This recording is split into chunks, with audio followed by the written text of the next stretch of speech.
So, in the early 2000s, a geology major went on a field trip to the world's largest open-pit coal mine in Colombia.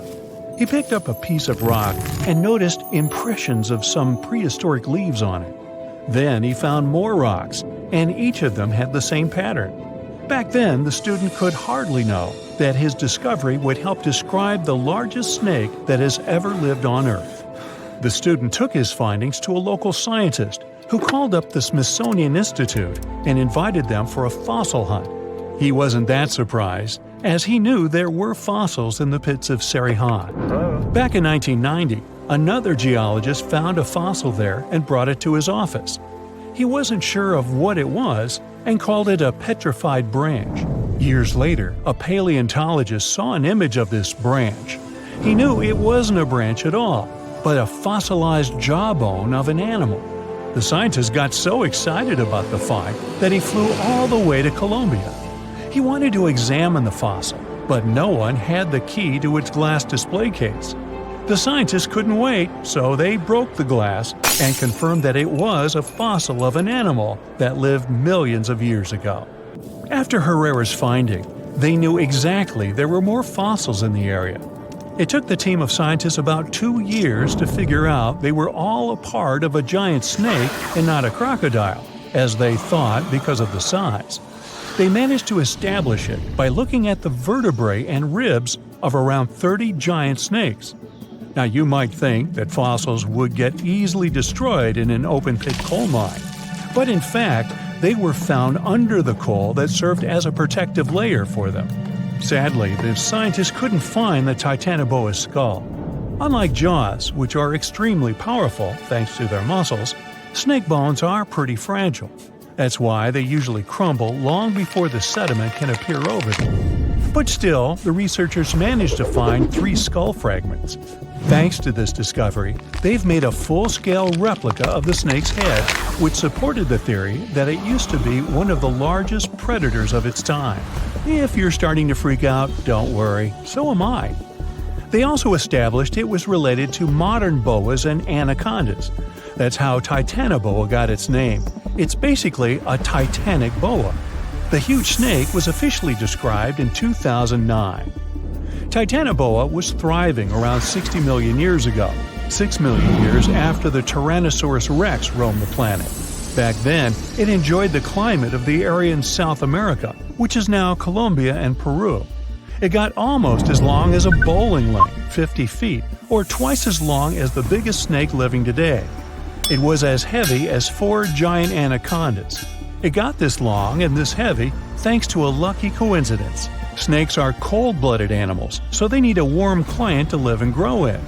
Northeastern Colombia was perfect. It was about 90 degrees Fahrenheit when Titanoboa was alive. Titanoboa wasn't that fast, especially on land, but it most likely spent much time in or near the water. Our hero could swim at a speed of up to 12 miles per hour. Like present-day snakes, it could wriggle around and change direction really quickly. Scientists still aren't sure if it could climb trees. Paleontologists believe that Titanoboa had brownish or grayish skin. It was the perfect color for the serpent to hide in the muddy rivers of the tropical rainforests. But then again, I don't see why it would have to hide from anyone, given its size. The largest snake ever wasn't venomous, but it didn't stop it from hunting any animal it wanted. And although it could choose pretty much anything, its favorite meal was most likely fish. Whew.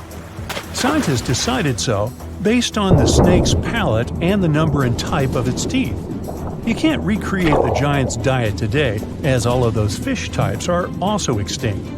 When it wanted to spice up its menu, Titanoboa dined on other reptiles. It sneaked up on its prey and got them down with one quick strike. Its bite had a very special design. The structure of its jaws let Titanoboa clamp down on the body of its prey, so there was no escape. Titanoboa also had a mean set of thin and pointed teeth. They bent inwards in the snake's jaw like fishing hooks. This little feature helped Titanoboa get a grip on its prey and prevent the slightest chance of its running or swimming away. It could most likely easily swallow even large turtles and crocodiles. Now, all that sounds pretty scary, But we have nothing to worry about, as Titanoboas are long extinct, right? Well, technically, as the temperatures on Earth are going up, it's quite possible that snakes might also grow in size. They love heat more than anything, so they should feel comfortable here.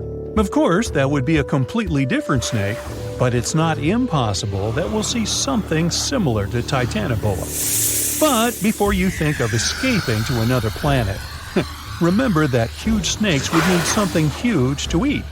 Such giants prefer to wrap around something huge and swallow it. Most people would be simply too small for them.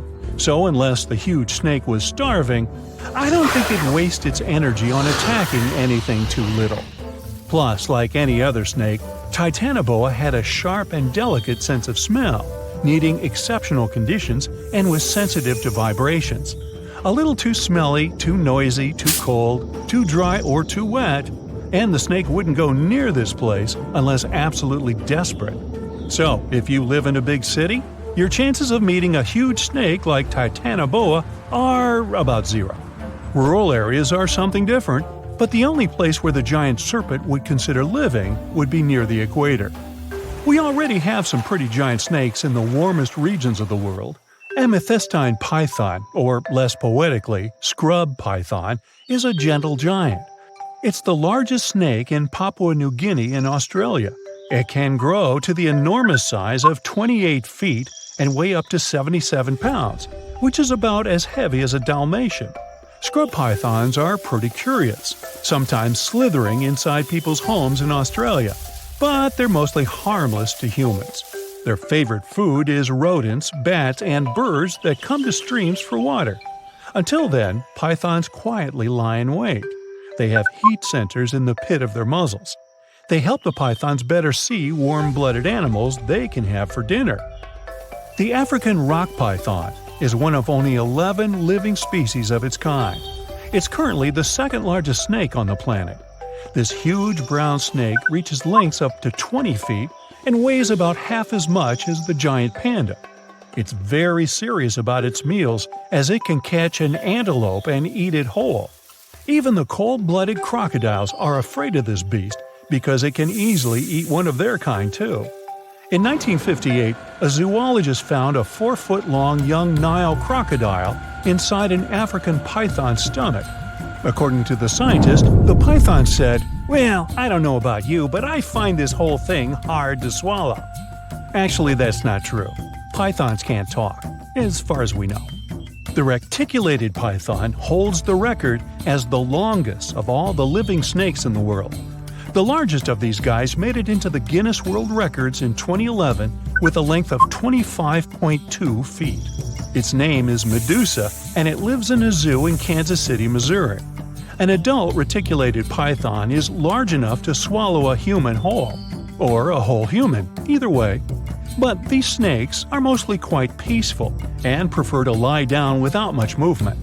Although many pythons have dwarf forms that are much smaller than their full-grown cousins, reticulated pythons also have super dwarf forms. You can keep one of those as an 8-foot-long pet. Yes, it's considered a dwarf form, although it's longer than the average human is tall. You know, somehow I still don't find that comforting. Today, I'm going to tell you about creatures that had unique features which allowed them to grow to incredible sizes. They were some of the most impressive animals to have ever existed on our planet. The Argentinosaurus is a genus of sauropod dinosaurs that lived approximately 97 million years ago in what is now South America. Scientists think it was one of the largest land animals ever, with a length of up to 100 feet and a weight of up to 100 tons. A farmer stumbled upon a giant leg bone while tending his cattle. That's how he discovered the first fossils of the Argentinosaurus in Argentina in 1987. Further excavations uncovered more bones, revealing a massive dinosaur that would have dwarfed most other animals of its time.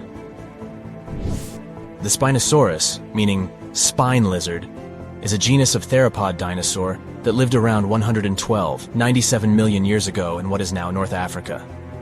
It is believed to be one of the largest carnivorous dinosaurs to ever exist, with a length of up to 60 feet and a weight of up to 23 tons. The The Spinosaurus is known for its distinctive elongated sail-like structure on its back. It was likely used for thermoregulation. It also had long crocodile-like jaws that were lined with sharp teeth. This allowed the creature to catch and eat large prey, such as fish, crocodiles, and other dinosaurs.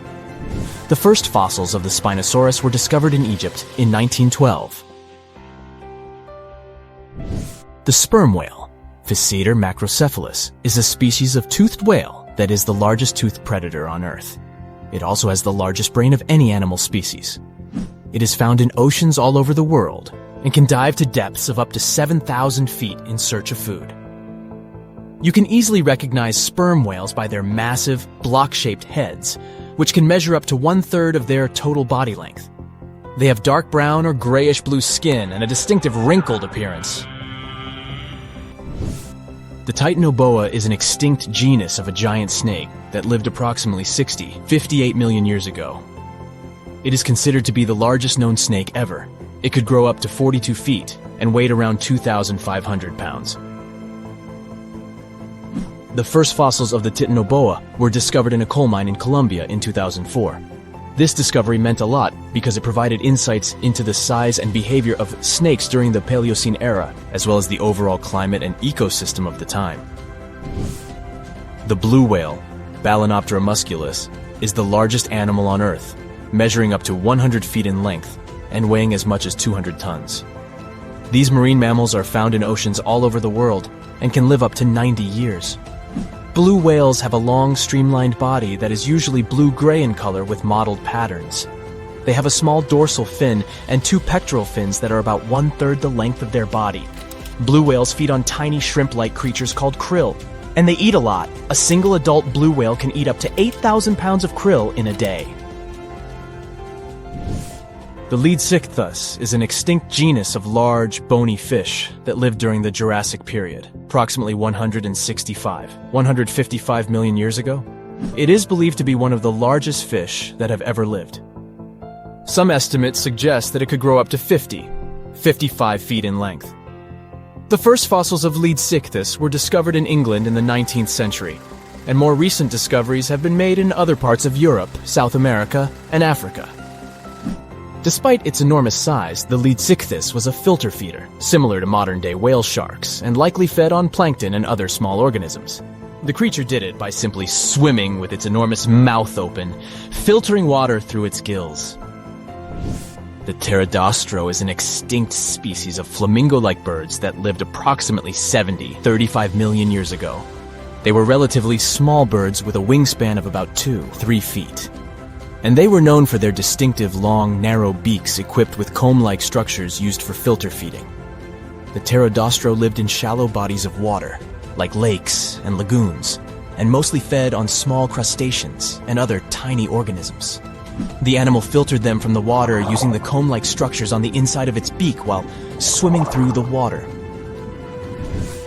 The African elephant is the largest land animal on Earth and one of the most recognizable ones. There are 2 species of the African elephant, the savanna elephant, Loxodonta africana, and the forest elephant, Loxodonta cyclotis. You can see them in various parts of sub-Saharan Africa. These creatures can be identified by their large size, gray skin, and long trunks. African elephants can grow up to 13 feet tall and weigh up to 14,000 pounds, depending on the species and gender. You're walking along the riverbank. It's quiet, save for the water's peaceful burbling. The hot Georgia sun beats down on your neck. That's when you notice something strange on the ground. Looks like a quarter-sized black coin with a weird pattern on it. You bend over for a closer look. Is it a coin? This thing looks like an ancient seal with a symbol carved in it. It's probably from some long-lost civilization. You could sell it and make a fortune. You crouch down on one knee to pick up your newfound treasure. As soon as your finger touches it, you pull your hand back as fear wells in your gut. It's hairy. Whatever. Nothing a good cleaning won't fix. You go to pick it up again, digging your nails in the dirt around it to pull it out of the ground.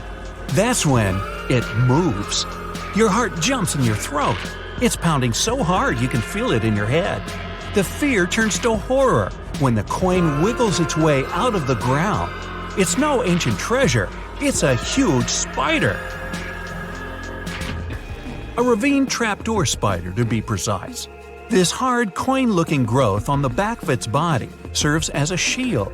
The eight-legged terrors burrow into the ground and plug it like a cork, so hungry enemies can't get to them. Or, giant confused humans like you. The spider is venomous, but its bite isn't toxic to humans. Whew, lucky you. But I didn't say you wouldn't feel it. Best stay away from those sizable pincer-like fangs. Ow! Well, so much for your riches. Perhaps fortune awaits you in Mexico's Baja California peninsula. You're walking on dried-up ground when you notice a long white stripe up ahead. You get closer. Oh, looks like a super long worm, you think to yourself. But it doesn't move like any worm you've ever seen. That's when you see it has arms and a head. This pale creature with black beady eyes is a Mexican mole lizard. It lives in the ground where all its dinner of insects and termites hang out. It rarely comes out, so you're pretty lucky to have seen this bizarre reptile. Now you're in a rainforest in northeastern Australia. Ahead, half hidden among the trees, you notice something large and round. This mysterious figure lying on the ground is covered in black hair. At first, you think it's a bear curled up sleeping. But that wouldn't make any sense. There are no bears down under. You're getting closer when a twig snaps under your foot. The thing hears you and springs to its legs. It turns to you, and you now see this is a bizarre and beautiful bird. That black hair is actually a thick coat of long, fine feathers. This formidable fowl has a bright blue head with a large horn on top. Is that a trumpet? No. It stands on two powerful legs with a dagger-like claw on each foot that can be as long as your hand. Take away those feathers, and you might mistake this thing for a velociraptor. But it's actually a cassowary, the most dangerous bird in the world. It could jump straight over your head if it wanted to, definitely high enough to kick you in the chest. And its blows are strong enough to break bone, not to mention that claw that can cut through anything like butter. This bird was made to hunt and avoid being hunted. Don't even consider running away, not unless you too can sprint over 30 miles per hour. Diving into that lake over there won't save you either. This bird is an excellent swimmer. Best just to back away slowly and hope it doesn't come after you. Another creature that proves it's best to keep your hands to yourself is the panda ant. The naming is obvious. It's black and white and furry like the beloved bamboo-chewing bear. This furry little bugger lives in the forests of Chile. But don't go to pet this fluffy little ant. What you're looking at is no ant at all. It's a species of wasp. That black and white coloring serves one purpose – to warn others of this insect's powerful sting. And if that doesn't make you back away, the wasp will let out a squeaking sound. It sounds cute to us humans, but it means a painful sting is around the corner. These insects are loners. They don't live in colonies and don't have nests. They're also parasites. A female panda ant lays eggs next to the larvae of another insect. Then, the hatched babies use these larvae as food. Ew. Surely you've seen bugs that look like leaves and twigs. But what about a creature that looks like a beautiful orchid?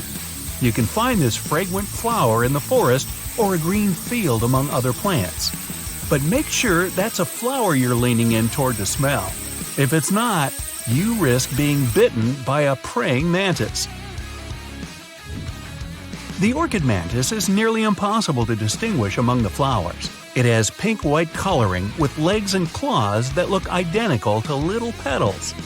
It uses its resemblance to the plant to hide from predators and hunt insects that love these flowers. A butterfly or a bee flies up to the flower when one of the petals starts moving. The unsuspecting meal might take it as simply the wind, but then the petal turns into a sharp claw that suddenly grabs the insect. Oh my, dinner is served. Now imagine you're in the jungles of Costa Rica. You notice a brown snake sitting on a tree branch in front of your face. The snake looks like it's about to strike. Well, you want to run away as far as possible, but notice that this snake is unusually short, and it doesn't lash out at you. You wait, but the snake keeps staring at you. It doesn't even hiss. Lucky for you, it'll never bite because it's not a snake, but a caterpillar. The hawk moth caterpillar can change the shape of its body to look like a menacing serpent. This easily scares away any hungry foes. The coloring and pattern on the skin imitates a snake's scales and eyes. This insect also knows how to move like a reptile. A master of disguise, this one. Let's get out of the hot jungle and head to Central Europe. You're in the middle of a sunny green meadow. Colorful flowers bloom around. Birds sing and bees buzz by. Among the bees, some are not what they seem. You'd hardly be able to distinguish the imposters. But if you look really closely, you'll see the golden bee fly moving through the air. It looks like a bumblebee, but it's the buzzer's biggest enemy. The golden bee fly sneaks into bee nests and lays eggs there. Its larvae hatch and feed on the bees and flower nectar. The yellow and black coloring allows the intruder to go undetected the whole time. The camouflage also keeps enemies away. Nothing would touch this fly if it thinks it'll get a bumblebee sting. The next spot on your journey is the rainforest in southern Thailand. Now, be extra careful and watch your step.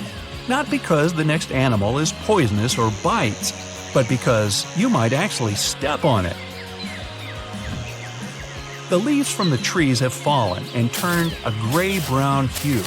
Among these leaves, it's tough to distinguish the Malaysian horned leaf frog.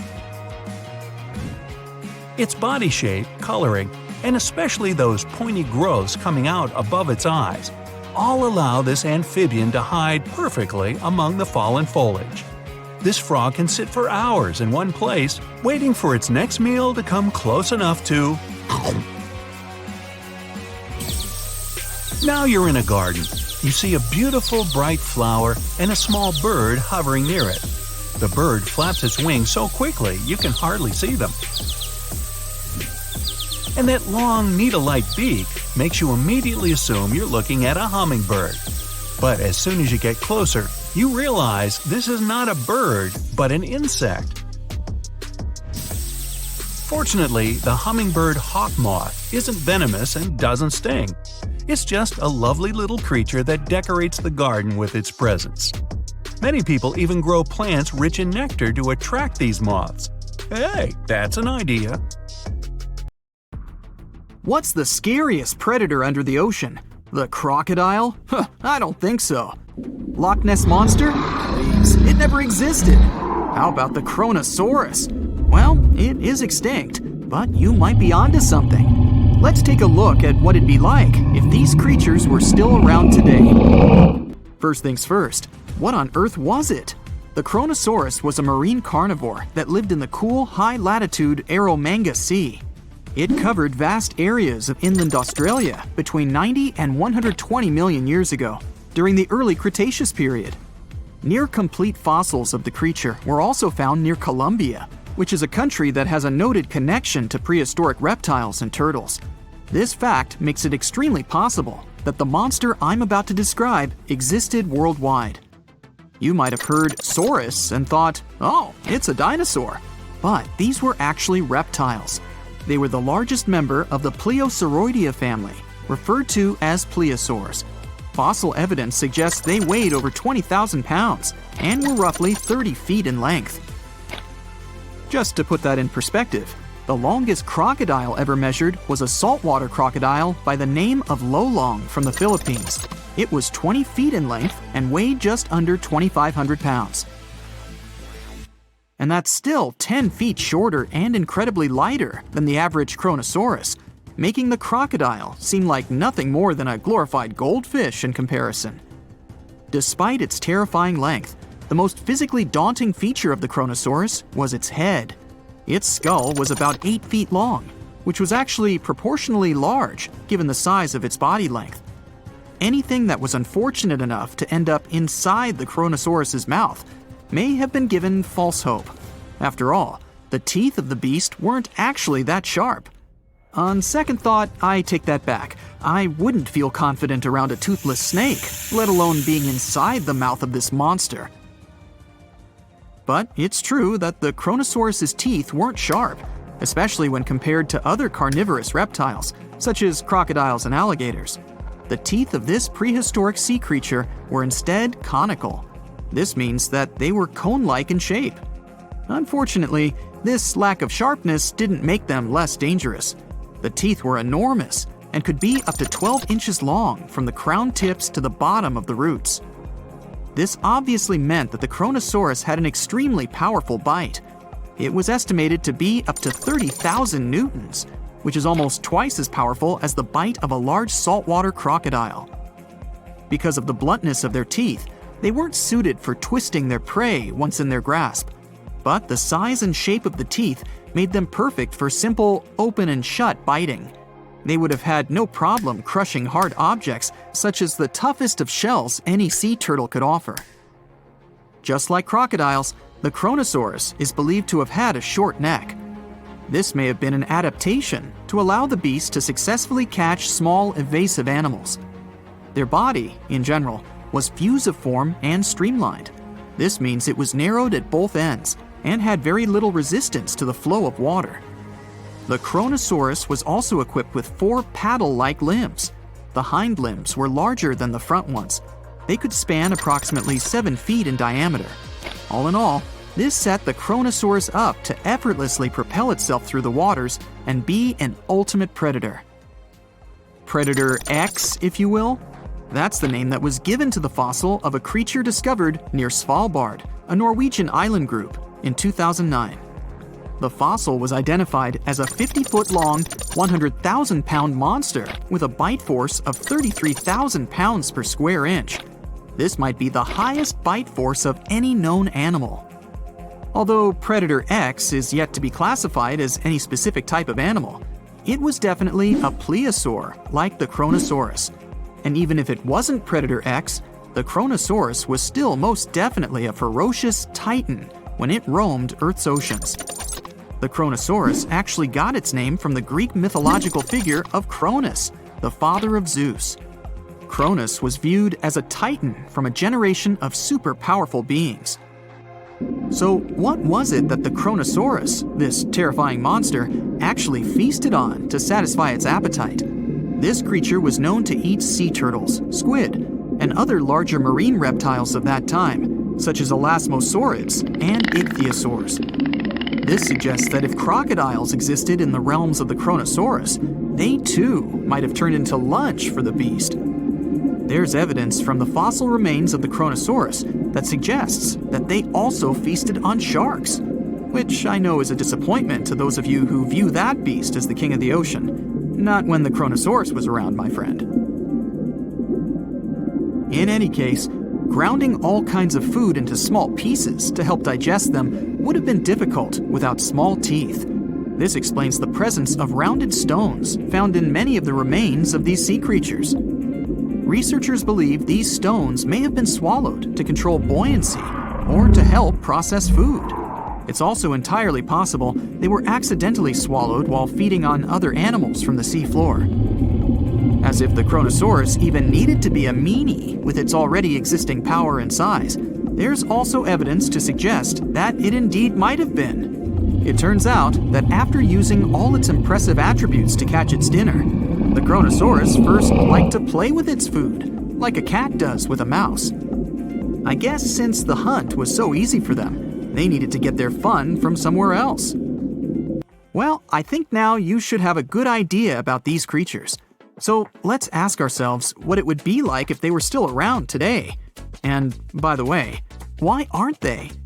Well, the Kronosaurus was completely finished off by the same KT meteor that took out the dinosaurs 66 million years ago.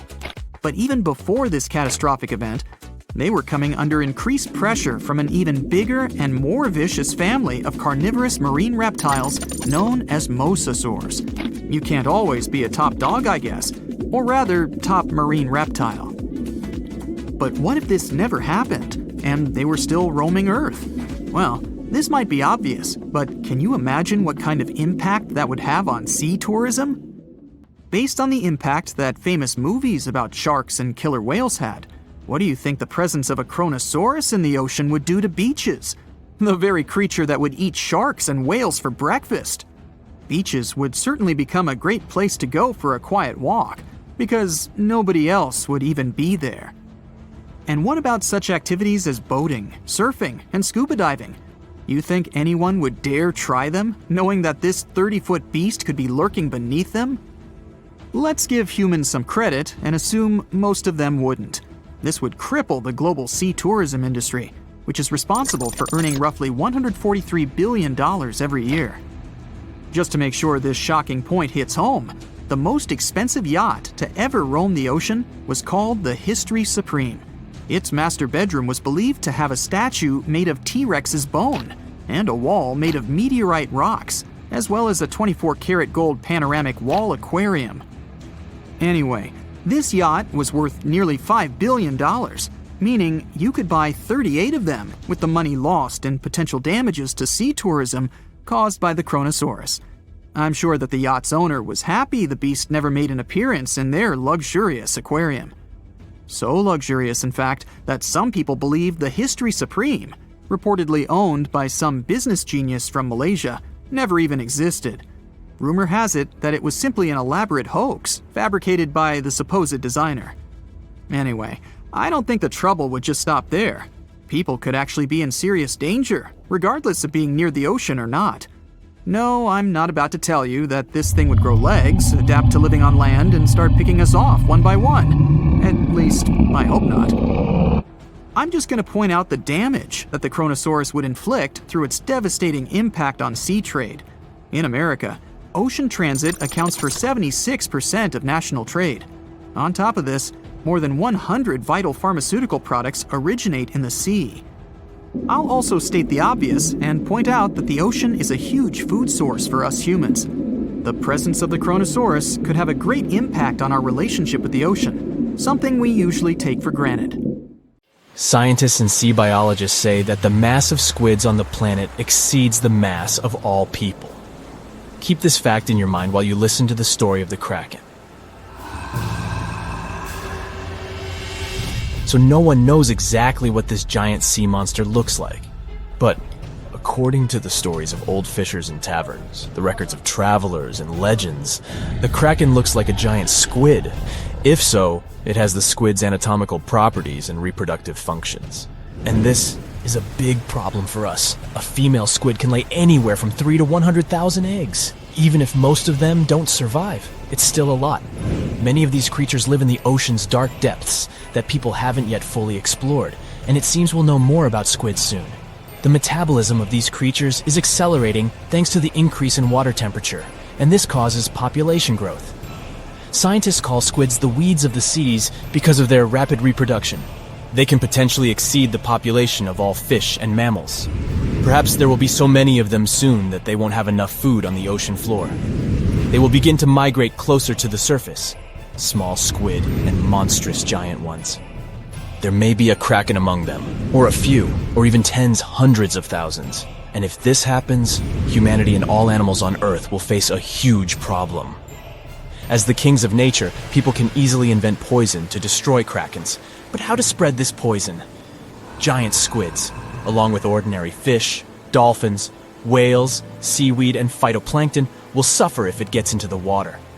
More than half of the world's oxygen is produced by the ocean. And if people spread this poison in the water, they'll risk disrupting the entire planet's ecosystem. The ocean will become lifeless. So, people have to forget about poisoning the water. For a while, we will be helpless against the squid apocalypse. Let's say a couple of billion squids rise to the surface. A couple million of them are krakens. The first thing these monsters will want to do is get food. Lunch for them can be both shoals of fish and massive whales, and no one can stop them. Even if megalodons existed, they wouldn't be able to resist the giant tentacles and strong beaks of krakens. The fish population in the ocean has declined. This means that people can't go fishing anymore. We can catch fish in lakes, rivers, and seas, but it's not enough. Seafood has become very expensive all over the world. A fish tank with goldfish is a luxury. Of course, humans learn to catch giant squids, which solves the problem of hunger in some areas. The profession of a squid catcher is becoming prestigious all over the world. This kind of fishing is dangerous and requires a lot of strength and courage. The second problem is sea travel. Every day, people transport millions of tons of cargo across the ocean. Huge businesses and economies of entire countries work thanks to such transportation. But now, krakens swim close to the surface and make any voyage dangerous. One monster can quickly destroy a small ship. 10 or 20 krakens are able to sink a giant cargo vessel. This leads to a reduction in logistics chains. Communication between continents is now maintained by air. The number of flights is increasing. Plane tickets are rising in price. Travel is becoming too expensive. This leads to a reduction in the number of tourists in some countries, which disrupts their economies. There are more krakens and less food. Resting on a beach also becomes dangerous. Aggressive, hungry giant squids can come ashore to catch sunbathers. All shores are fenced. Swimming is forbidden. Of course, scientists invent some things to fight squids. Sound barriers, for example. Every ship is now equipped with a device that launches powerful ultrasonic waves into the water. They scare away all the fish and clear the way for boats. In the beginning, it helps, but then krakens stop fearing it. Ultrasound only angers them. They pounce on ships and break sound barriers. Another thing that scares them away is sunlight. For millions of years, krakens have been living on the dark ocean floor. Their eyes are used to the darkness, so they fear the bright light. During sunny weather, ships move freely. But as soon as the sun goes below the horizon or clouds obscure it, sea monsters come out of the ocean depths. It doesn't help much because it's impossible to sail across any ocean within a single sunny day. In addition, there is no guarantee that you won't get caught in a storm when the sun is hidden behind the clouds. That's why people invent powerful floodlights. They direct their beams at monsters' heads and drive them into the dark depths. Such projectors are expensive because they require a lot of energy. Only some ships can afford such a device. And while people seek more effective ways to fight krakens, squids multiply, and this becomes the solution to the problem. The ocean is running out of fish. Food is not available on land. Like a snake devouring its tail, squids start fighting with one another. The water foams, and squids cling to each other with tentacles. Big krakens defeat smaller monsters. Their population is shrinking. A few giant squids the size of the Eiffel Tower survive after long battles. And when the fight is over, little squids come into play. Billions of cephalopods pounce on giant krakens. They are like flies clinging from all sides. Giant monsters can't fight them. Great, the problem with voyages is solved. Large ships can set sail, but it's still dangerous for people to swim in the sea since tiny monsters are still hungry. Logistics chains have been restored, but fish are still scarce in the ocean. Squids, like parasites, don't allow other creatures to dominate, and here, scientists come to help fish. Let's go back to our reality for a second. There's such a thing as a gene drive. It's a substance that changes the genetic code of living creatures. For example, scientists have implemented a gene drive in mosquitoes that cause malaria. Biologists changed the genome of these insects, so some female mosquitoes became infertile. Then these females spread the gene throughout the mosquito colony. As a result, more insects that couldn't conceive appeared. They continued to spread the gene, and this went on until the population reduced significantly. A gene drive is a low-cost way to get rid of invasive species of insects or rodents. Thus, scientists can control the population of entire species. But such actions can be dangerous. If some animal disappears, it can disrupt the whole ecosystem and lead to the disappearance of other animals. In the case of mosquitoes, nature didn't suffer much. So scientists use a gene drive against squid. But why couldn't they do it from the very beginning? Ordinary squids didn't pose a threat, and their average life expectancy is from 3 to 5 years. If scientists had launched a gene drive, then in 7 years all small squids would have disappeared. But it wouldn't have worked with krakens. According to myths and legends, One such monster can live for several hundred years. Now, when small squids have solved the problem with large ones, a gene drive comes into play. It takes several years to get rid of the squid. The ocean ecosystem begins to recover. People take fish and marine mammals from seas and rivers and transfer them to the ocean. The population of whales, sharks, octopuses, salmon, and hundreds of thousands of other species is growing. But then another threat awakens in the depths of the ocean. It turns out that when squids and krakens lived on the ocean floor, they didn't let even more terrible monsters move to the surface. Now that all arthropods have disappeared, new monsters are breaking free. First, marine earthquakes begin. But then, scientists discover that it's not the seabed shaking. Those are the backs of giant crabs. Hundreds of thousands of armored monsters with claws are rising to the surface. And this time, they can come ashore.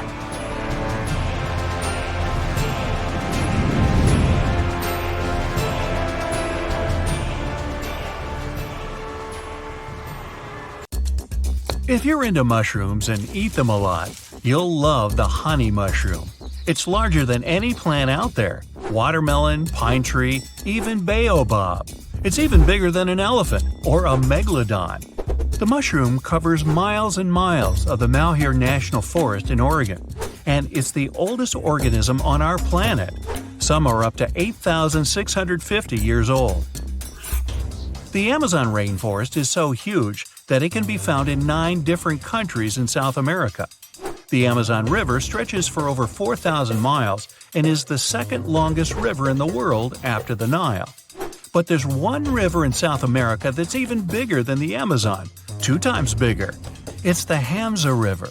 So why isn't it on the map? Because it runs 2.5 miles under the Amazon. Deep in the Amazon, you'll find a river whose name means boiled by the sun. Well, it's not actually boiling, but it can reach the temperature you'd need to cook pasta in. The river is steaming, which is a warning for wildlife to stay away. A hot river usually means there's a volcano nearby, but the closest volcano is miles away. The largest known super ant colony, made up of Argentine ants, was found in southern Europe. It's 3,731 miles long. New York to LA is only around 2,500 miles. There are millions of nests and billions of worker ants in it. Those ants are so smart that they can even recognize their peers from opposite ends of the colony. Some scientists believe they can even straddle oceans because similar ants have been found as far away as New Zealand and Australia. The biggest and oldest meadow on the planet isn't on land. It's in the bottom of the Mediterranean Sea. It could be about 100,000 years old. The seaweed this meadow is made of is called Neptune grass, probably because it has a magnificent bluish-green tinge. How big is it? More than 2 times the size of New Jersey. The largest bird flock ever seen was made up of about 1.5 billion birds swarming over Africa. They flock super fast, sometimes within a few hours, and there can be hundreds of millions of birds in one flock. This red-billed beauty is one of the most populous birds on Earth. Only pigeons and domestic chickens have them beat. There are around 20 to 22 billion chickens. As for animals, rats run the world. There are rats everywhere, and people used to say there were just as many rats as people. Turns out it's not true, but it sure feels like that sometimes. If you want to live in a completely rat-free zone, try moving to Antarctica. As a bonus, it's also an ant-free zone. It might be a problem though, it's pretty much a people-free zone too. Imagine the rarest, almost non-existing animal. Did you think of a unicorn? Well, back here in real life, saolas are also called Asian unicorns because of their unique horns and the super low probability that you'll ever run into one. They resemble antelopes, even though technically they're cattle. Researchers don't know a lot about them because you'd have to see one to study it. Pando, not pandas, although these guys are unique too, is not just a tree or a forest like many people think. It's a whole tree colony of quaking aspens. The trees get their name from a weird quacking sound they make whenever wind passes through their branches. All the trees are genetically identical. In Utah, there's a tree colony made up of around 47,000 aspens. It covers the area of 2 Washington, D.C.s. 32,000 years ago, there lived a squirrel who loved seeds, and one day it hid some to feast on later. They stayed hidden for 32,000 years. It isn't the plot of a cartoon or fairy tale. This story is completely true. Scientists managed to find seeds hidden in permafrost over 100 feet down, and they even brought them back to life. What a cute ancient white flower. If you ever travel down the Mekong River, you may have the chance of seeing glowing balls rising from the water and beelining up into the air. Some locals call these things Naga fireballs. Their sizes are all quite different. These reddish balls can be as tiny as a spark and as large as a basketball. The number of fireballs per night varies from dozens to thousands. Scientists don't have any solid explanation about why it happens, but it's probably some sort of flammable gas released by the marshy environment. These fireballs also appear in some stories and fairy tales. The River of 5 Colors in La Macarena, Colombia, looks like a liquid rainbow. It has yellow, green, blue, red, and even black shades in it. It's all thanks to a variety of plants hidden inside the river. The red comes from a plant that sticks to the riverbed. We see yellow thanks to the sand. The water itself is blue because it reflects the sky. Algae turns the water green, and the black come from the black river rocks. Out of all the colors, the red usually stands out the most. Weirdly, there are no fish in this river, just some amphibians, reptiles, and about 420 types of birds. People who live in the rural central part of Norway near the Hessdalen Valley often witness floating lights of different colors. Some are white, others are yellow. You can even see red across the sky sometimes. They appear both in the daytime and at night. And once, back in the 80s, they were spotted about 20 times a week. They can last just a few seconds or can hang around for as long as an hour. The lights move around, that's why they seem to be floating or swaying. So, what are they? Some scientists think they're caused by ionized iron dust. Others claim it's some sort of combustion between sodium, oxygen, and hydrogen. If you're walking on the beach somewhere in California, don't freak out if you see fish hiding their tails, like dogs sometimes do. Grunions are a type of fish known for their bizarre mating ritual. They dig their tails into the sand in order to lay eggs. The eggs stay hidden in the sand for 10 days. This all usually happens when there's a high tide. 10 days later, when the next high tide arrives and washes the newly hatched fish out to sea, ocean, scientists still don't know why they go through all that trouble of hiding their tails down there. On the freezing cold shores of the Baltic Sea, there's a place called the Dancing Forest. The pine trees are all crooked and twisted there. It's probably the unstable sand that made those trees twist that way. Another reason why those trees are so crooked might be the strong winds. Some people claim the reason is more mysterious. They say this forest is a place where positive and negative energies meet. Locals say that if you climb through one of the rings in those trees, it'll add an extra year to your life. Interesting. Walking rocks, also known as sailing rocks, move across one of the many valleys in California, leaving long trails behind them.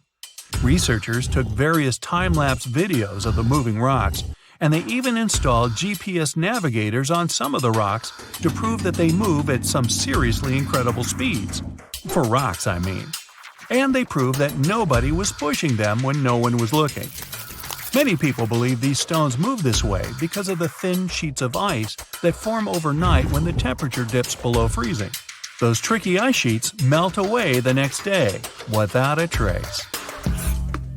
Rain isn't common in Oakville, Washington. However, this last story doesn't have any solid explanation. One crazy day, instead of normal raindrops, people in Washington watched translucent jelly-like blobs fall from the sky. They were called the Oakville blobs. Those who got really close to the rain experienced severe flu-like symptoms soon after. Researchers who studied these raindrops claim that those blobs contain some sort of white blood cells. Some people believe the blobs were evaporated jellyfish. If that's true, how did they get up there? What were they doing up there? Why did they fall? So many questions. Hey, could it have been an airliner flying overhead that accidentally emptied their… never mind. Hold on to your hat, my friend. These internet users came across some hauntingly spooky stuff IRL, but I'm guessing you'll want to stay away even from these pics. Picture this. You're boarded and ready for takeoff in a huge Boeing jet. It's your first time on an airplane. You were scared, but people kept telling you it was safe. You've convinced yourself it would be alright when the pilot comes on the speaker with some disturbing news. Good morning, folks. Our flight has been canceled for safety reasons. It appears that a cloud of bees is hovering close to one of our wings, and we'll have to remove them before takeoff. I have to say, this is a first. I have to say, I'd like to get off, please. Now let's say you always take the long way to work. It's one of your favorite bits of the day because you can enjoy a peaceful walk surrounded by beautiful scenery. You're passing across a muddy pond area, like you normally do, when something strange catches your attention. What on earth could that be, you ask yourself? Apparently, it's a colony of reddish worms, just casually existing. I think my stomach just turned a little. Have you ever backpacked anywhere around the world? If you have, then you were probably worried about one thing and one thing only – bed bugs. Getting into a new hostel, the typical routine is to check your mattresses. The worst thing is to sleep in a bed filled with these little creatures and then have to wash all your clothing the next morning just so you won't pass this around to other establishments. If you ask me, this appears like a bed bug and sci-fi beetle had a fight in this person's bed and this is what was left. Well, jokes aside, it reminds me of the remains of some bug. Which bug? I have no idea. I'd tell this woman and all hostel owners to use some kind of mattress protector, just so that backpackers all over the world can stop sweating so much over these tiny creatures. Now, you've just won an all-inclusive trip to Hawaii. The white sandy beaches and the amazing sunsets. You're happy to leave your fancy hotel and take long walks on the beach. But wait, what's that? It appears like a lobster shed its tail and the remains came floating all the way to the sand. But according to experts, that's not a lobster. They wouldn't shed just their tail. That appears to be some kind of isopod. Isopods are crustaceans that look somewhere between shrimps and lobsters. That's why you thought it was a lobster, huh? They also look like giant roly-polies. Do you know what these are? Someone had a roly-poly infestation in their house, and it does not look like something you want to have to deal with. Imagine spending your days hunting these tiny creatures all over your furniture. No thanks. Now, when I was a kid, I loved playing pranks on people. But I would be the first one to be completely spooked when someone played a prank on me. I'm guessing the person who ran into this thing on their office wall wasn't too pleasant. But hey, maybe it's karma, right? What goes around comes straight back around. Imagine it's a sunny Sunday morning and you went on a hike with your best friends. You hiked up a pretty steep mountain covered in knee-high vegetation. You know what that means, right? Bugs. The great thing about bugs is that they never cease to amaze you.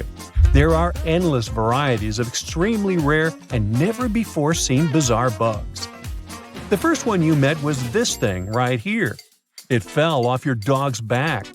It resembles a jackfruit seed mated with a spider, and this is what came out of that union. Hopefully, it's just a bizarre insect and not threatening in any way. Your sock also picked up a few buddies along the way.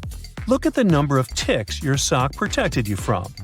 The next time you go on a hike like this one, you should take some kind of bug repellent with you, but a strong and effective one. You know, like an ultrasonic repellent that disorients ticks, so they'll never find the way to your juicy socks.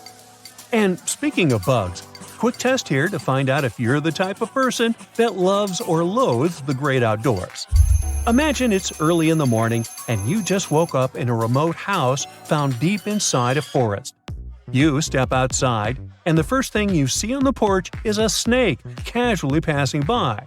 Would you take a selfie with it, or close the doors and hide back in your covers as fast as humanly possible? Or maybe you just woke up, opened the door to the outside world, and got to be the sole witness of a bug molting. Would you shed a happy tear or be disgusted by it? I mean, look at it. It seems like a baby Pokemon. So cute. It's summertime, my favorite time of the year. You can enjoy the pool until late in the evening and meet your friends and family for a Sunday outdoor picnic. But there's one thing that really annoys me: bees. Eating outdoors usually means having to share some of your juice or yummy food with a bunch of bees. If only some genius person invented something that kept bees away from our food, like some ultrasonic frequency we could blast on our speakers, or some kind of decoy nest that was more interesting to the bees than my picnic food. Or maybe this. I guess this will do. Simple but effective. I'll try it out and tell you if it worked out for me. The best thing after a hard day's work is coming home. Except when you're welcomed by this thing. I mean, how did this spider even get here if you live in a city apartment miles away from any real greenery? That's a mystery I'll never solve. You take your 5-year-old to play in the local park. She's in a digging phase, so as soon as she gets there, she starts digging up the whole place like a Jack Russell Terrier. You watch her have buckets of fun when suddenly you spot a shiny blue thing crawling out of the hole.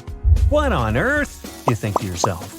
You grab it with a stick and it reveals itself. A centipede. You know, the things that burn you with their venomous legs. Best to put it back in the hole and move to another park. If you could choose any movie or TV series to live inside of, which one would you choose? Most likely some cozy rom-com, right? I'm guessing no one, or almost no one here, would choose to live life as a Last of Us character, right? But it seems to me like this person had a Joel moment, if you ask me. This thing crawling out of the forest floor is a fungus that imitates a human hand. I mean, does life imitate art, or is it really just one giant messy blob? Remember when we talked about backpackers? Well, this person had a similar problem as they do. Apparently, they took a bunch of clothes to wash and dry, and this is what the dryer filter looked like afterward. There are maybe 100 little buddies in there. Ooh. Out of curiosity, do you know why they're called bed bugs if they hide on the floor and not in your bed? They crawl up to someone's bed at nighttime because they can sense carbon dioxide emissions, also known as they can sense your breath. If this isn't a horror movie plot, I'm not sure what is. Where do I even start with this one? I'd say this piece was actually a prop from a Tim Burton movie that somehow got lost and ended up in your vegetable basket. It's supposed to be a yam, but it's shaped like Grinch's hand if he were white instead of green. Oh my. In my wildest dreams, I couldn't make this stuff up. Think you know what lurks in the depths of the ocean?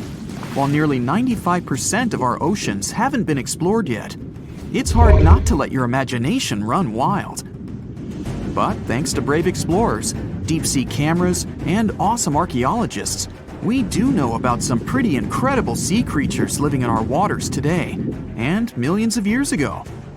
From the 9-foot spider crab to the 60-foot prehistoric Megalodon, these sea dwellers come in all shapes and sizes. But let's focus on sea creatures famous for their huge size. Can you guess which living species of whale is the largest? Well, it's not the orca, but that's a good guess. The orca is a toothed whale that can grow to anywhere from 23 feet to 32 feet, which is slightly smaller than a school bus. How about the narwhal? Nope, they're not the biggest either. These unicorns of the sea live mainly in Arctic waters and only grow 13 feet to 20 feet in length, and that's including their 9-foot tusk.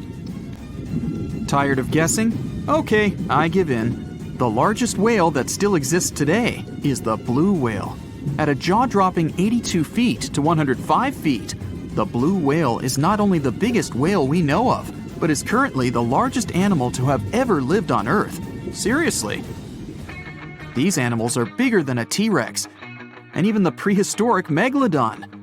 If you were to put a blue whale next to a school bus, it would look like it could swallow it. Think about that. According to National Geographic, a blue whale's tongue can weigh the same as an elephant. And their hearts can weigh as much as a car. That doesn't even sound possible. It's no wonder these giants need to eat about 4 tons of krill every day. While there aren't too many animals living today that can compete with the blue whale's epic proportions, there is an entirely different species that is a good contender, and it's not quite what you would expect. It's a jellyfish. No, I'm not talking about the little jellyfish that wash up on the shore and ruin a perfectly good day at the beach. I'm referring to the lion's mane jellyfish, the biggest jellyfish around. This invertebrate can grow up to 120 feet long.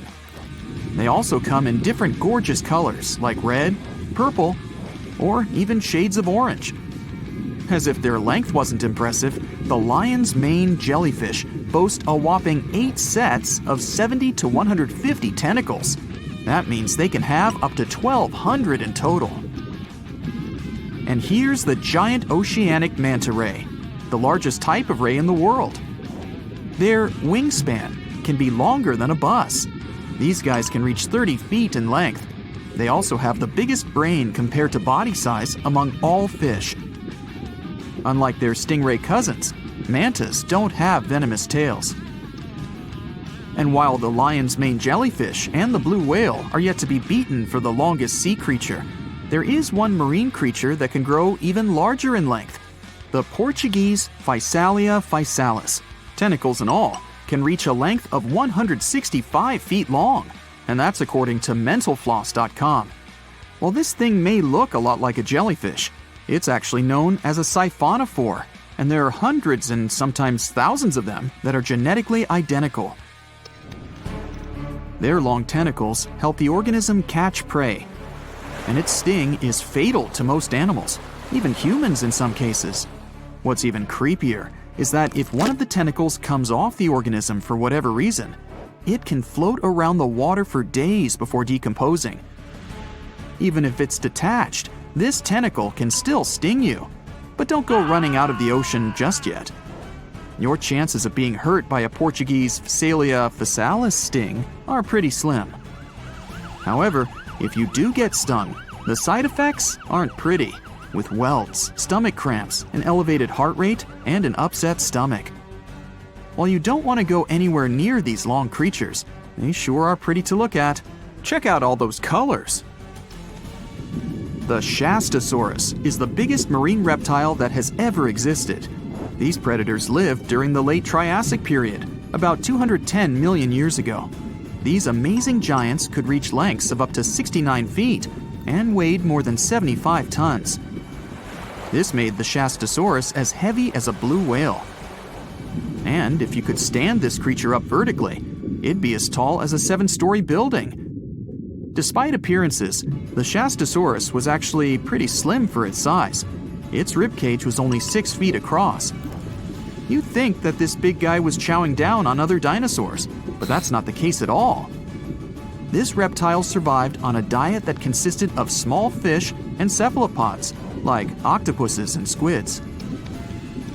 The Albertonectes is a bright representative of the plesiosaur family, meaning that this marine reptile had a small head on an incredibly long neck and large flipper-like limbs that helped it move through the water. These creatures occupied the seas around North America 76 to 70 million years ago. The length of this sea monster could reach 38 feet, with its neck taking up 23 feet of that length. Its neck was a true record breaker. It had a whopping 76 bones in it. No other animal known to humankind has had so many vertebrae in its neck.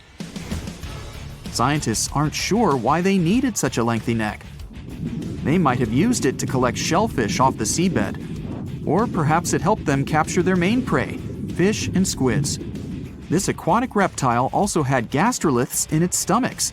Some of them were as big as 5.5 inches in diameter.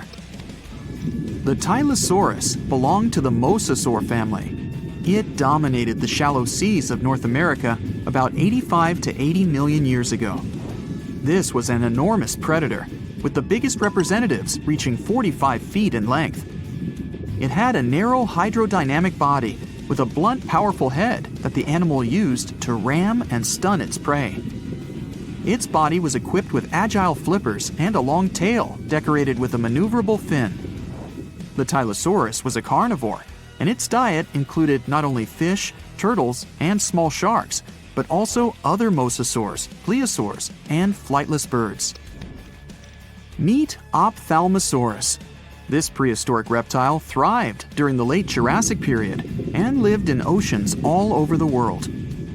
Ophthalmosaurus weighed somewhere around 6,000 pounds and grew to approximately 16 feet long, according to newdinosaurs.com. That's about the same length as the beluga whale that exists today. It's too bad these guys went extinct before we had a chance to see them ourselves, as their cartoonish wide eyes and dolphin-like features are pretty darn cute. Of course, the Ophthalmosaurus evolved over time to become ophthalmologists, or eye doctors that we know today. No, that's just a lie. Just testing you. The Mosasaurus is a truly gigantic predator that dominated the seas all over the world about 66 million years ago. According to fossil evidence, some specimens could be more than 50 feet in length. This fact makes the Mosasaurus the biggest marine carnivore of its time. One of the most terrifying things about this creature was its crocodile-like head, decorated with literally hundreds of razor-sharp teeth, neatly organized in 2 rows on both jaws. The thing is that it was pretty challenging for the Mosasaurus to grab its prey in the water. That's why it had all these teeth, plus something special: pterygoid teeth anchored to the bones on the roof of its mouth. This made hunting and holding onto its prey much easier. The Styxosaurus belonged to the plesiosaur family and lived during the late Cretaceous period, around 85 to 70 million years ago. Upon first glance at this dinosaur, you might mistake it for a sea snake, and it'd be an honest mistake. Styxosauruses were about 35 feet in length, but over 16 feet of that consisted just of their long snake-like neck. They had a comparatively small body and weighed approximately 4 tons. Their mouths were full of razor-sharp cone-shaped teeth that they used to catch fish. They didn't need to chew their prey, thanks to the 200 small stones called gastroliths in their bellies that probably aided in digestion. At the same time, some scientists believe that the Styxosaurus used these stones to sink to the ocean bottom in search of particular types of fish. Looks kind of like Nessie to me. It was one of the biggest creatures ever to roam the Earth. It was longer than your average school bus and could easily weigh more than 10 elephants combined. But where did it live? How did it end up having this size? And most importantly, why is it extinct nowadays? Let's find out.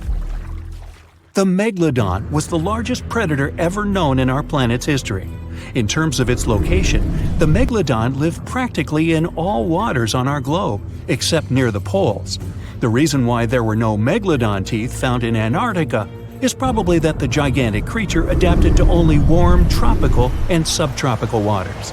The younger ones liked to keep to the shores, while full-grown adults preferred coastal areas, but they could easily move into the open ocean as well.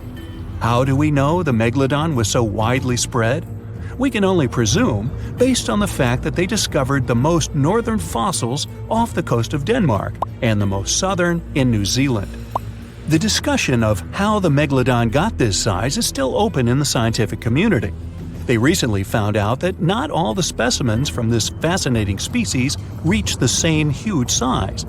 This has to do with a little something called the Bergmann's rule, which says that the temperature of the surrounding environment affects the animal's body size because they either need to conserve or shed heat. The megalodons that reach cooler waters probably needed more body weight to make sure they survived in low temperatures. On the contrary, those living in warmer waters had to be smaller to avoid burning up. But what did this enormous fish look like? Most modern depictions show the megalodon resembling an enormous great white shark. But well, it seems it may not necessarily be correct. The megalodon likely had a much shorter nose and a flatter jaw that looked almost squashed when compared with a great white shark. It also seems to have something in common with the modern blue shark: extra long pectoral fins. They needed these to support their weight and size while navigating the planet's waters. Lastly, the lady megalodons, seem to have been about twice as large as the gentlemen. As for their offspring, even a small megalodon was enormous, at least 6.5 feet from nose to tail. How do we know that? Because specialists have stumbled upon megalodon nursery habitats in Panama, Maryland, the Canary Islands, and Florida. Even the piles of used diapers were enormous. Nah, not really. Surely the scariest aspect of the megalodon's looks was its mouth. I mean, think about it. Megalodon had whales for dinner, so it obviously needed to open its mouth wide enough. Scientists have estimated that its jaw would span a mind-boggling size, 9 by 11 feet wide. Just to paint you a better picture, that means it could have easily gulped down 2 adult people side by side. Wait, which 2 adults? Those impressive jaws also feature 276 teeth. Based on modern reconstructions of the force of its bite, it looks like it may have been one of the most, if not the most, powerful animals of prey ever to exist. For comparison, humans can have a bite force of around 1,300 newtons. Today, great white sharks have been estimated to be able to bite down with a force of over 18,000 newtons. The megalodon tops all the records, with an estimated power of bite up to 10 times greater than that. It could basically crush a car with very little effort. Its teeth were also pretty amazing. Similar to sharks, the megalodon was fast in replacing its broken or worn teeth. With 4 or 5 rows of teeth in its mouth, it basically acted like a conveyor belt, growing back damaged or missing teeth within about 48 hours. This means that an adult megalodon probably would have grown several thousand teeth throughout its lifetime. It was nice of them to do that, though, since it's probably one of the reasons why megalodon teeth are so common in fossil records, and we're able to study them properly. To maintain its impressive physique, the megalodon had to eat somewhere around 2,500 pounds of food per day. Can't wrap your head around that? Well, it was the equivalent of 1.25 cows per day to survive. It's like if you had to eat 3,300 cans of tuna every day. I've used the word megalodon a lot, but have I mentioned where it comes from? When translated from Greek, it means giant tooth. Ah, those clever Greeks. However, this giant shark's full scientific name is a bit more complicated, Carcharocles megalodon. But are these gigantic predators actually extinct? We tend to believe so, but let's be honest for a second. We've come to know more about the surface of Mars than the depths of our oceans. Like, we've only explored 15% of our oceans altogether. Who knows what may be lying out there in the deep? Maybe some ancient predators?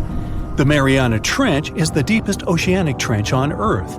The Challenger Deep, its deepest part, is so deep that you could dip the whole of Mount Everest in there and it would still be over a mile above the surface. That's deep. If a megalodon or 2 ever needed a place to crash, that would be a discreet enough location. However, the Mariana Trench is not a particularly comfy place to be in. Because it's cold and steeped in total darkness and all. The temperatures here are around 36 degrees Fahrenheit all year round. And to top it all off, the pressure is 1,000 times stronger than at sea level. So it's safe to assume that if any megalodon is hiding in here, its teeth and bones might not be looking so good. Because of the intense pressure here in the Mariana Trench, proteins and calcium start to dissolve and disintegrate. That's why, for example, the Haddell snailfish, the deepest dwelling fish we've discovered, has evolved to feature flexible cartilage instead of bones. To survive here, the megalodon would also need to learn to navigate in complete darkness. That means they would have to either become luminescent or evolve to grow massive eyes like the giant squid. While it may sound like an intriguing and good idea for a movie script, most scientists don't think it's possible. Why? Well, most of them say it's because of the megalodon's size. Most foods that megalodons like to eat live in shallow ocean areas and not in the deep, deep sea. Specialists believe that if these animals were actually still roaming our waters, there's no way we wouldn't know about it. They would need to come up for dinner every now and then, right? Their food is also the most likely cause of why the megalodon is not alive anymore. While some specialists believe the Megalodon became extinct because of a drop in the ocean water temperature, most scientists suggested that the shifting food chain dynamics may have been more to blame. Why? Because at some point, there was less and less of its primary food source, baleen whales, and at the same time, the numbers of its natural competitors, like smaller predatory sharks like the great white shark and whales, increased. The Megalodon did live on this planet a lot more than we did, and way back when we didn't even exist yet. They were here for nearly 70 times longer than we, modern humans, have, inhabiting the oceans for around 20 million years. Homo sapiens appeared around 300,000 years ago. The Megalodon managed to survive for so long mostly because of its unbeatable size. I mean, they can make a meal out of almost everything in the sea at the time. We may think about both of them as prehistoric creatures, but the Megalodons and the dinosaurs never coexisted on Earth. The dinosaurs probably died out about 66 million years ago. Megalodons seem to have appeared a bit later. That's because the oldest Megalodon fossils we have yet discovered are from the Miocene epoch, which began 23 million years ago. So long, Meg! Well, hey there! We dive back in time and into the oceans over 500 million years ago, just, because we can. Whoa! Watch out! It's not Megalodon or giant sea reptiles you need to look out for here. It's a bizarre, unearthly-looking creature called Anomalocaris. The name means unlike any other shrimp, and I think you'll agree, it looks like a nightmarish cross between a shrimp and a modern-day centipede. 2 tentacles protruding from its face, each lined with razor-sharp teeth. Oh yeah, and this thing was about the size of your leg. With a wave-like movement of the flaps on each side of its body, it was graceful for a terrifying creature. It was also more advanced than any other life on this planet at the time. Especially those huge eyes. You have only one lens in each of yours. This giant shrimp had 16,000. That's 4 times more than a common housefly. And you know how good their vision is. Good enough to dodge that swatter every time. All this allowed Annie to become one of the first animals on this planet to feed on others. Yep, here it is. Earth's first hunter. Its favorite meal? Trilobites. Hey, try a bite. Those are the ancient ancestors of crabs. Some of their fossils have marks on them in the same shape as the monster shrimp's mouthparts. Terrors of the past like this got to be so giant thanks to more oxygen in the atmosphere. A perfect example of this, Meganeuropsis.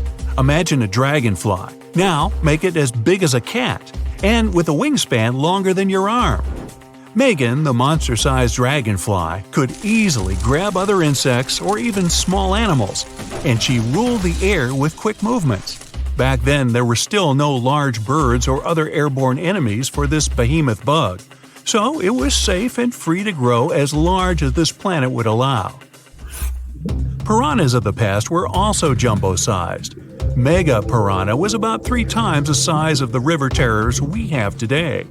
Its bite force was about the same as a tiger's, and those striped kitties bite down 2 times harder than lions.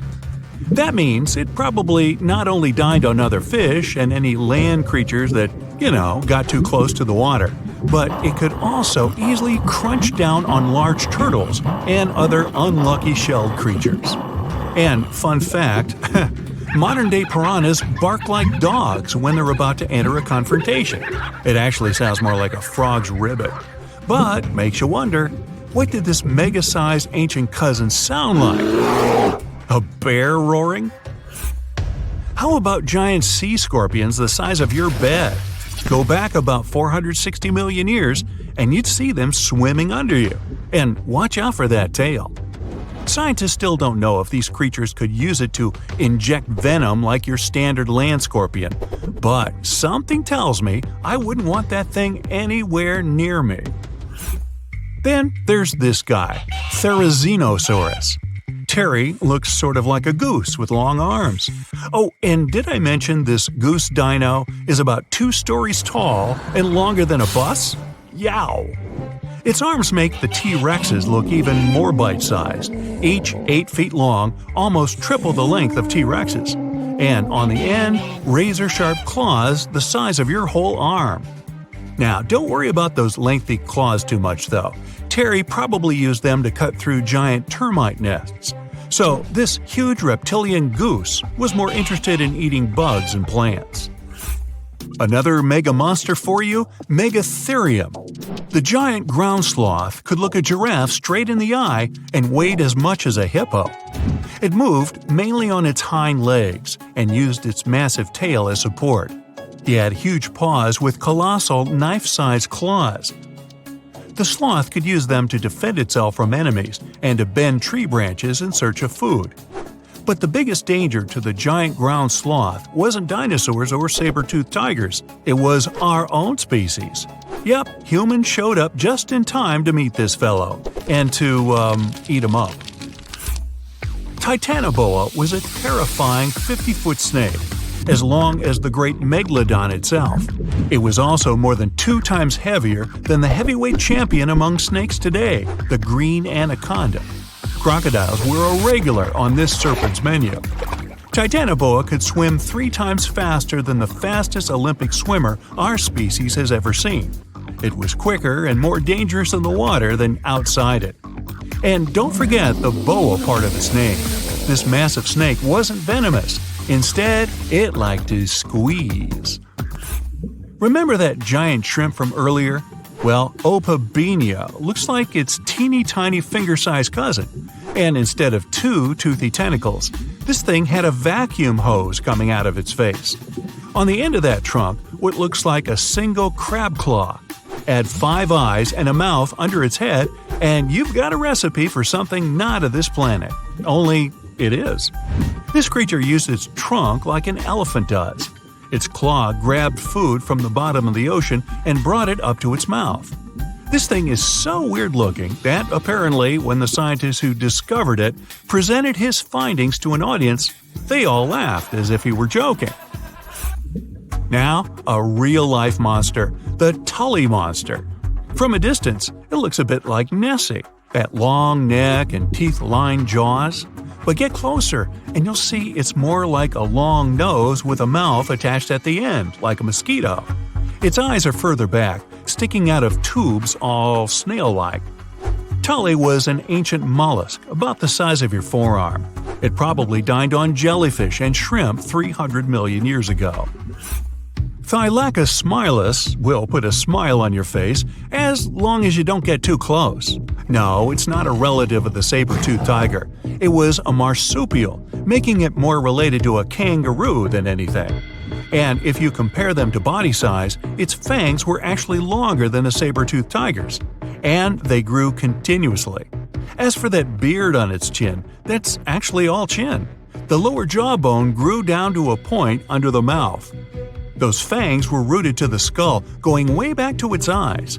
When the mouth was closed, that bony beard protected the long, sharp teeth from breakage. Staganapolis, not to be confused with Minneapolis, might look like a big crocodile with a squished-in snout, but it was mostly harmless. Its small head and very few teeth meant the reptile didn't have much to work with when protecting itself.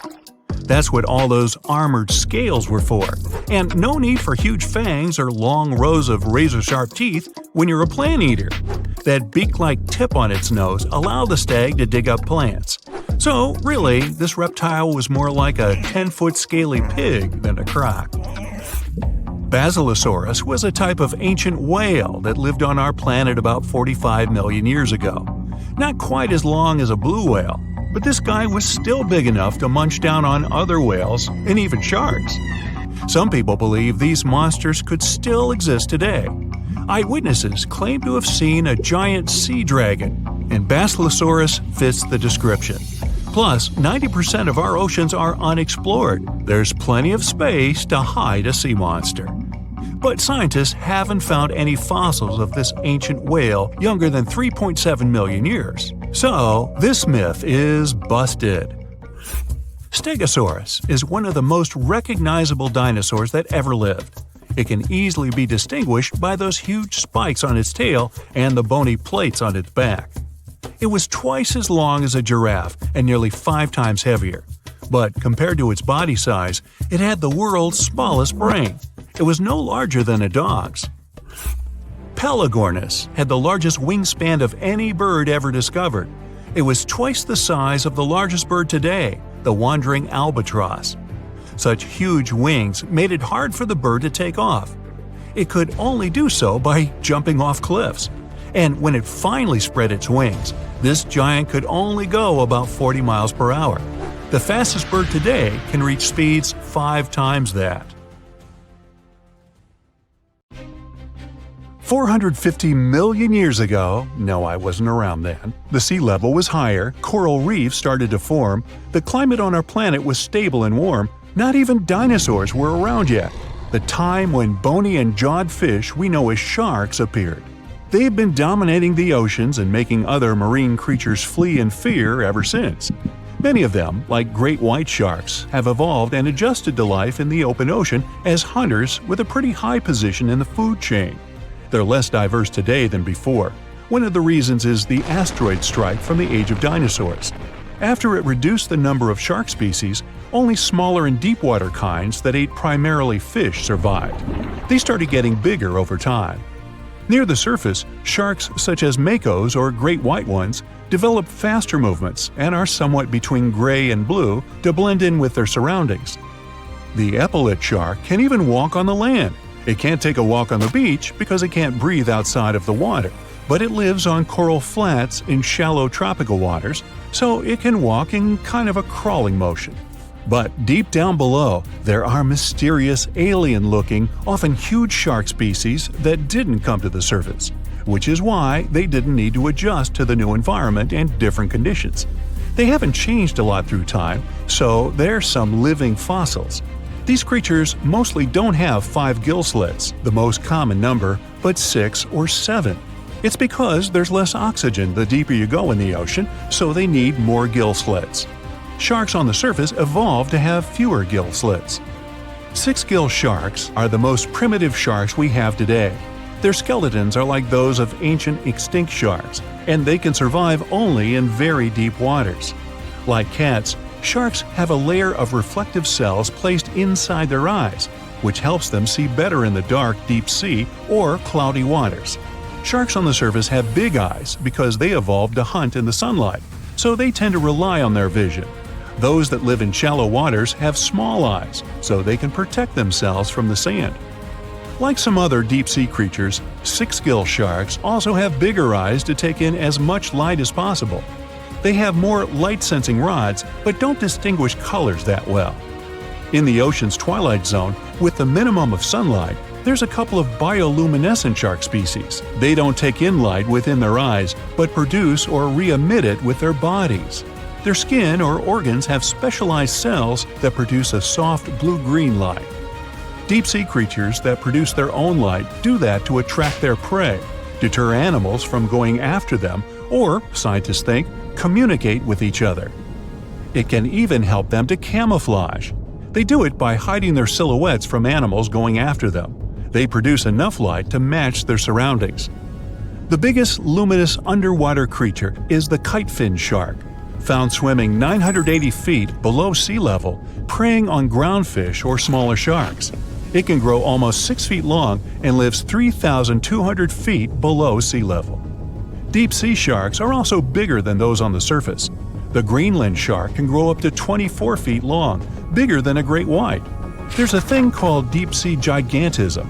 Creatures in nutrient-poor depths of the ocean grow bigger because, that way, they lose less energy as heat. The Greenland shark lives its life in slow motion. It has a slow metabolism and can go very long periods without food. With their slow pace, they evolved to live up to 500 years at depths of 7,200 feet. Sharks in shallow waters catch their prey relying on agility and speed, but for them, it's easier because there's plenty of food on the surface. Deep-sea sharks, with less food and slower life rhythm, had to develop a different style. They're more opportunistic, definitely not picky, and don't care if their future meal is alive or not. Frilled shark, another living fossil from the darkest depths, hasn't evolved much through time, and they're one of the last of their kind, with all of their relatives already gone extinct. It grows up to 7 feet long, primarily hunts on squid, and catches other sharks and fish. It looks like a dinosaur, a snake-like face, a long, smooth, thin body that moves in a serpentine way. It can propel itself with the power of its tail and curl like snakes. They don't swim in a straight line like other sharks. Cookie cutter shark grows up to 20 inches. It got the name because of the way it feeds, biting off small pieces. It's a parasite creature, which means it feeds off bigger animals but leaves them alive. They have sharp teeth and sometimes even swallow those that fall off on purpose. Some researchers think it could be because they live in the depths that are nutrient poor. If they swallow the teeth, they could recycle calcium and other material from it. Prickly shark is a rare and unusual creature with many thorn-like denticles and 2 small dorsal fins. It lives mostly in the depths of the Pacific region up to 1,900 feet. Ghost sharks are not even real sharks, but fish closely related to them and rays. They have big pectoral and pelvic fins, 2 dorsal fins, pretty big eyes, and unlike their cousins, have a single external gill opening. Ghost sharks have slender tails and can grow up to 80 inches, silver to blackish color. They sometimes live in rivers and coastal waters, but also in the depths of the ocean of 8,200 feet or even deeper. They are pretty weak swimmers, so they tend to feed on invertebrates and small fish. Goblin sharks. Swimming through the deep sea, this creepy shark with a flabby body suddenly sees a small, innocent squid. It goes toward it, but the potential snack notices it and quickly starts moving to dart away.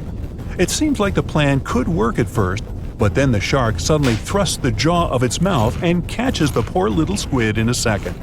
After the meal is finished, the animal simply fits the jaw back into the mouth and goes away as if nothing happened.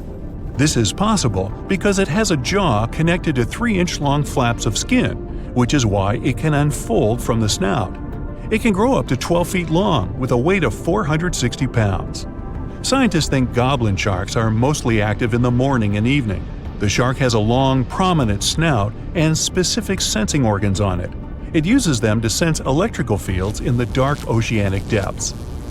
Seven-gill shark is a big cow shark, brown to silver-gray on top, white underneath, black and white spots, with a thick body, a small dorsal fin, and a wide, blunt snout. It can grow up to 10 feet long, mostly lives in the depth of 1,870 feet, but you can also find it in deep channels and bays. It can be aggressive toward humans if provoked, so don't. Like most deep-sea creatures, it's an opportunistic hunter that's not quite picky but likes to go after dolphins, seals, porpoises, and other marine animals. Megamouth sharks mostly live in the depths of 15,000 feet and spend most of their time in the dark, like me. Scientists discovered it in 1976 because it went near the surface at night to feed on zooplankton. That's the only time these sharks go there. During the day, they return to their quiet, dark, and mysterious depths. They are filter feeders, which means they keep their mouths wide open while swimming, so they filter the planktons they like to eat. There are organs that produce light inside of their mouths, which attracts potential prey, such as pelagic crustaceans. These sharks live in the deep parts of the ocean, but you can rarely find them below almost 2 miles. Scientists think some other, stronger bony fishes outcompeted them. Deep parts of oceans became oxygenated around 70 million years ago, and sharks have been around way longer.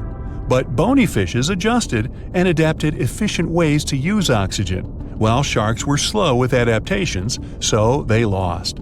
Also, oceanic depths are way colder, which is challenging for fish and the rest of cold-blooded animals because the speed of their metabolism widely depends upon the external temperature. You're strapped in a boat cruising down the Amazon River with the sun scorching hot. As you check out your map, your boat starts rocking back and forth. The water is starting to get more intense, so you hang on for dear life. You tuck your map in your pocket and try to take control of your boat. You strike some jagged rocks and duck low to avoid tree branches. Your boat strikes a large rock out of nowhere and capsizes. You're swimming in the murky green water. While you're trying your best to get ashore, your boat gets washed away. Underneath the water lies a whole new world of bizarre and dangerous animals. candiru fish are snake-like creatures that can grow up to 16 inches long.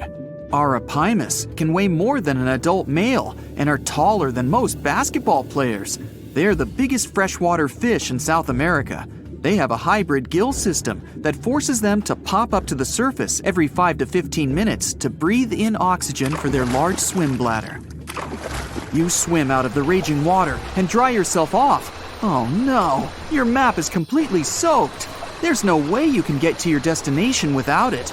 You venture into the thick rainforest, shoving the branches and leaves away. As you get deeper, you notice something on a tree. It's barely moving, but it's got sharp claws and a raggedy coat. It stretches its arm to another branch and tries to pull itself up, ever so slowly. Sloths sleep more than half their days and only head down from trees once a week. They're so motionless, they sometimes grow algae and moss on their fur. The rainforest gets denser with each step until there's barely any sunlight illuminating the path in front of you. You notice a figure following you. With every branch you step on, you can hear a faint sound right next to you creeping around. You start walking a bit faster, and the sound catches up with you. You make it out of the dense part and tread along a narrow path until you reach a cliff. You can't walk normally here, so you pin against the wall and walk sideways to cross the hills. You slowly move across with the river 30 feet below you.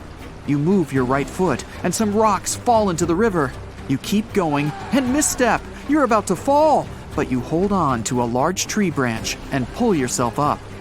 You notice a couple of colorful poison frogs inches away from your fingers.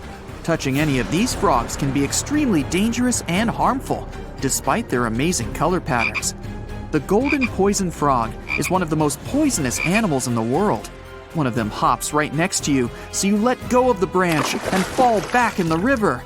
The river is washing you down until you reach a calm current.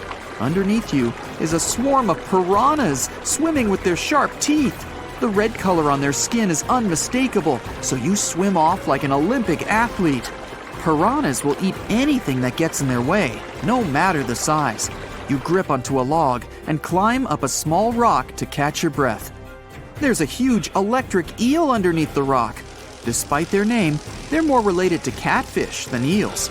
They use their powerful 600 volts of electricity to defend themselves and catch food.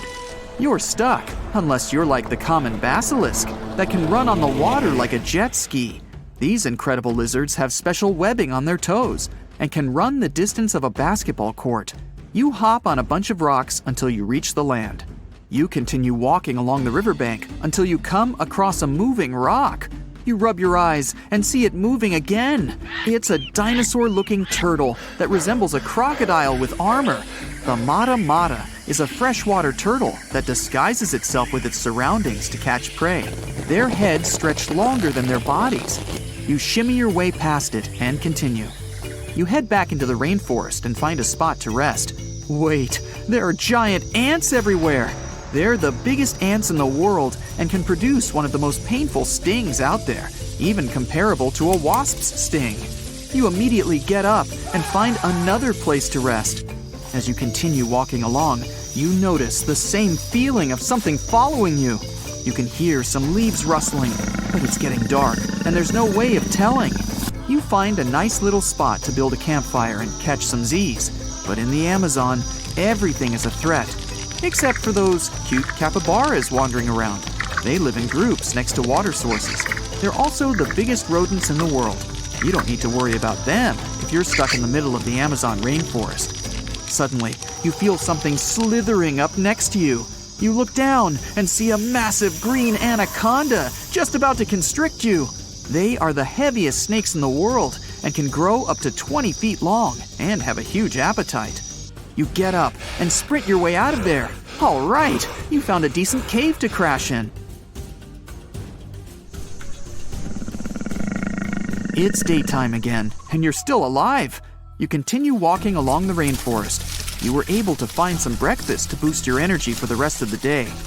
You spot something on a tree that looks like a branch, but it's actually a potu, a master of disguise that can spend days motionless on broken tree branches. These bizarre birds use those branches as their permanent home. where they lay their eggs and chill all day.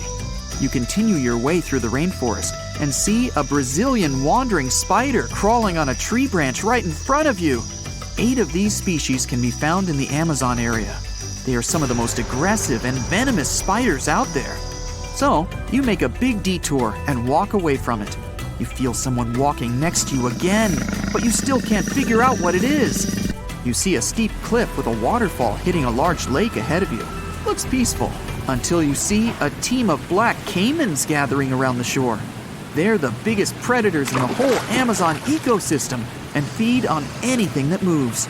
It's a good thing you're on high ground, otherwise, whoa! You slip and fall down the river, right on the deep end. So far, no caiman spotted you. You swim underwater and try to get to the opposite end of where the reptiles are. As you climb out and dry yourself off, you notice some large black spots on you. You try pulling them off, but they've latched on pretty hard. The Amazon giant leech finds its target by tracking movement and shadow. Once they attach themselves to the skin, it's extremely difficult to extract them. The best way to do so is to slide your finger next to its mouth and pull it off slowly. Ugh. You manage to get them off your body and see that the caimans are swimming towards you. You're pinned to the wall with the lake of hungry reptiles approaching. Suddenly, a pink dolphin jumps out of the water and splashes all over them. They can grow larger than humans and are the celebrities of the Amazon. Scientists think they get their color from the blood capillaries on their skin. The Amazon even has bull sharks swimming around. These carnivorous giant fish are threatening to humans and can swim in both saltwater and freshwater. These sharks prey on anything within their reach, including other sharks. The dolphin distracted the caimans, so you climb up the cliff and try to find the best way to escape. Opened jaws waiting for you to fall into the pit are right below you. You're lucky enough to escape to the top, but as your arms pull you up, the first thing that you see is a jaguar looking straight at you. It's the creature that's been following you this whole time. You get up while it starts circling you, timing its strike. You know that you can't take on a jaguar, nor can you outrun it, so you grab a large tree branch from the ground to defend yourself. It jumps at you, but you duck down in time. The jaguar lands in the water far away from the caiman crocs. It's a good thing these large kitties are excellent swimmers. You pick yourself up and continue. And to your surprise, you find your boat again. You fix it up and sail your way out of the Amazon. Whew! Psst, run! Really, it's not safe out there. There's a saber-toothed tiger lurking around. You better be careful. What are you doing? Don't peek. Okay, just one little peek. How's this possible, you ask? That's because you're in virtual reality, of course. These cool but very dangerous-looking big cats were alive during the last ice age. What if they decided to show up at your doorstep out of nowhere? Knock knock, a saber-toothed tiger is waiting for you to buy its cookies. Meanwhile, the coelacanth, this massive-looking fish, comes from a lineage that's been around for over 300 million years. We thought they didn't exist anymore until 1938, that is, when a live coelacanth was found again. Since then, they've been roaming the waters of the east coast of Africa and the waters of Sulawesi, Indonesia. Man, I wouldn't want to go for a swim and meet one of these fellas face to face. Their jaw has an intercranial joint, which means their mouth opens up by a lot. This is so they can eat large prey, like me. Not good. They're huge, too. Imagine a fish that's as long as you're tall and weighing as much as an average human. The takahe, a flightless bird, was thought to be gone in the year 1898. They're very cute, small and multicolored, usually not taller than your knee. But picture this. You're out for a hike in the Murchison Mountains. Looking around, you spot the bird you thought was extinct. But there they are, as happy as ever, surviving and chilling. Whole colonies of takahes was indeed found just 50 years after they were pronounced extinct. Good job, tiny little birds. A singing dog. Ever heard of those? Riley does sing sometimes when he's bored or hungry, but these are real performers. New Guinea singing dogs. They've been only recently discovered again in the wild for the first time in 50 years. Still, they were never completely extinct to begin with. New Guineans made sure they were safe next to them.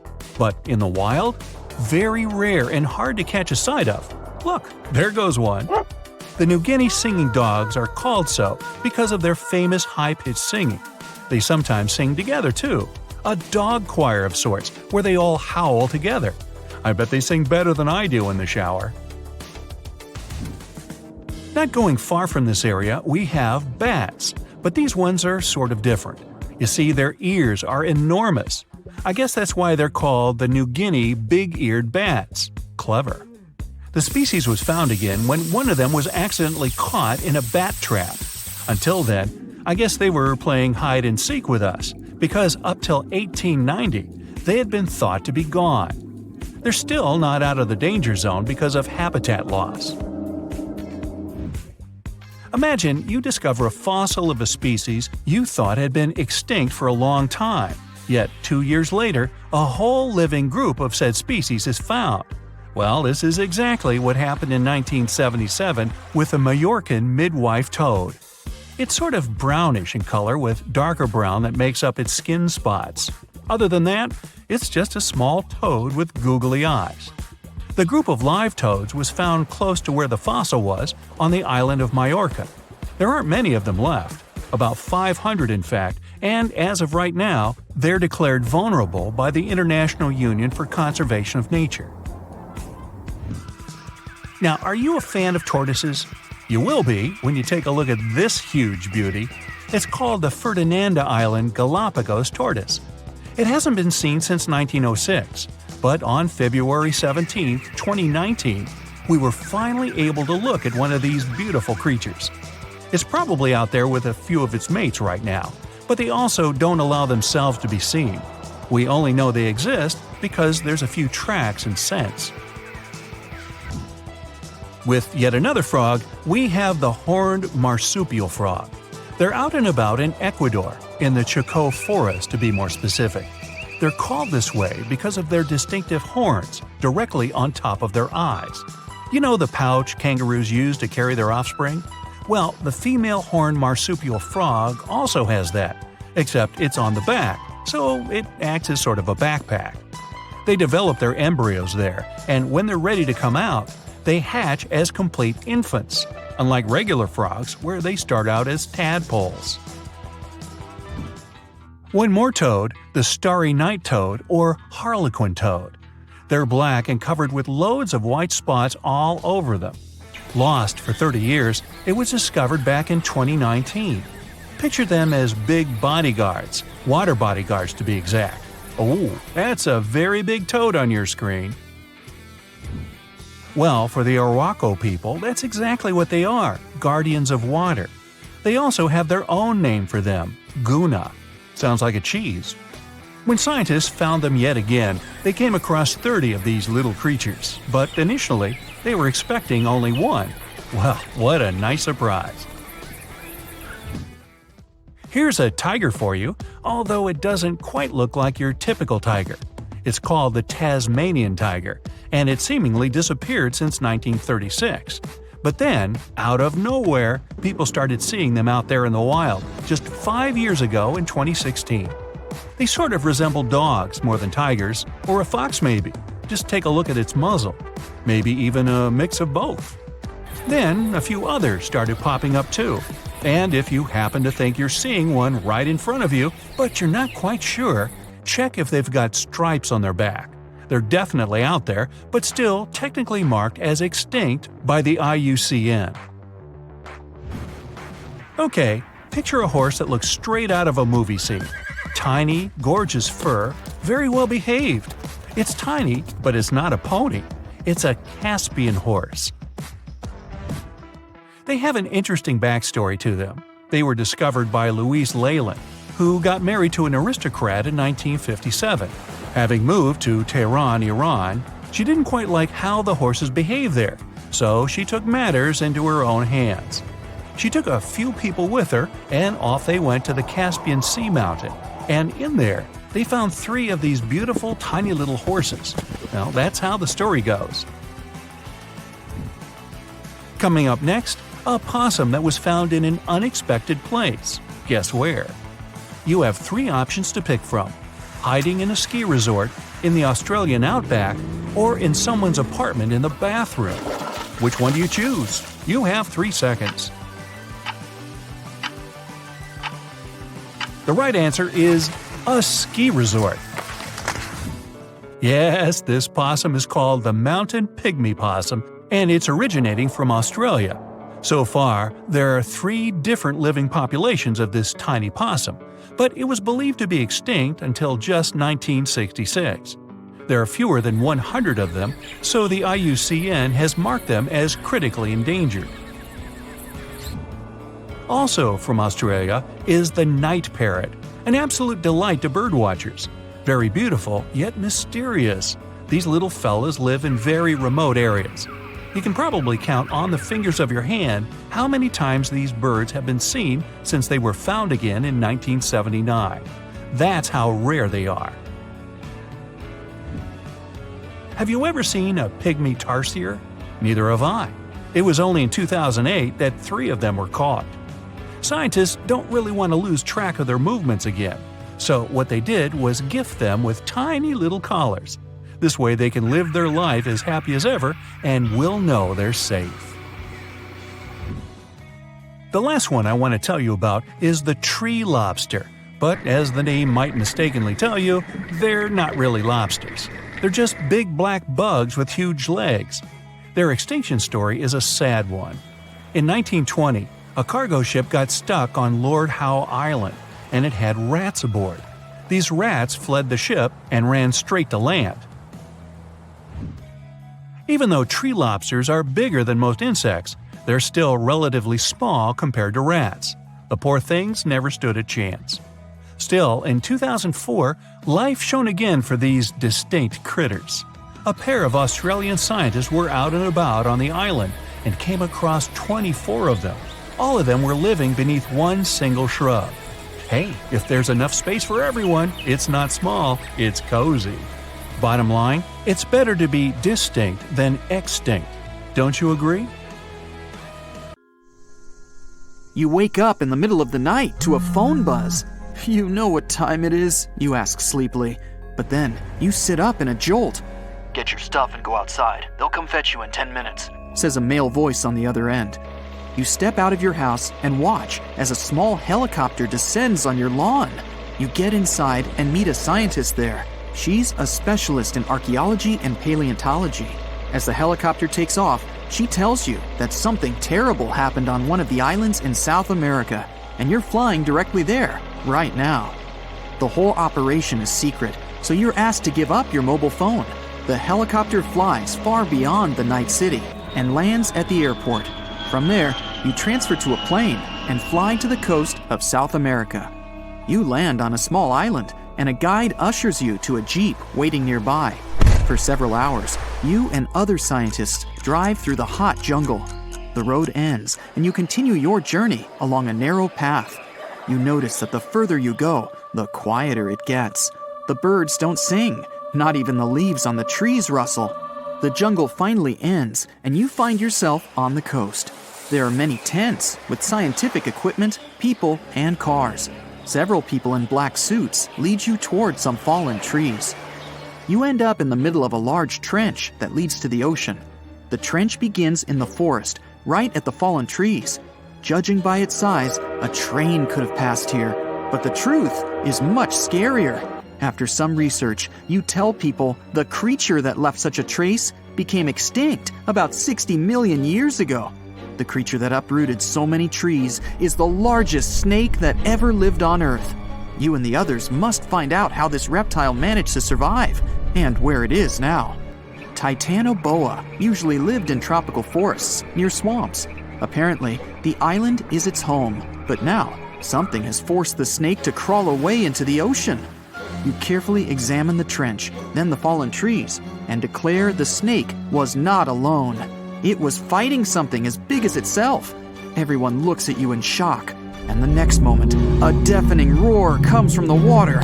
Breaking the ocean's surface like a monstrous dolphin, a mosasaurus emerges from the deep.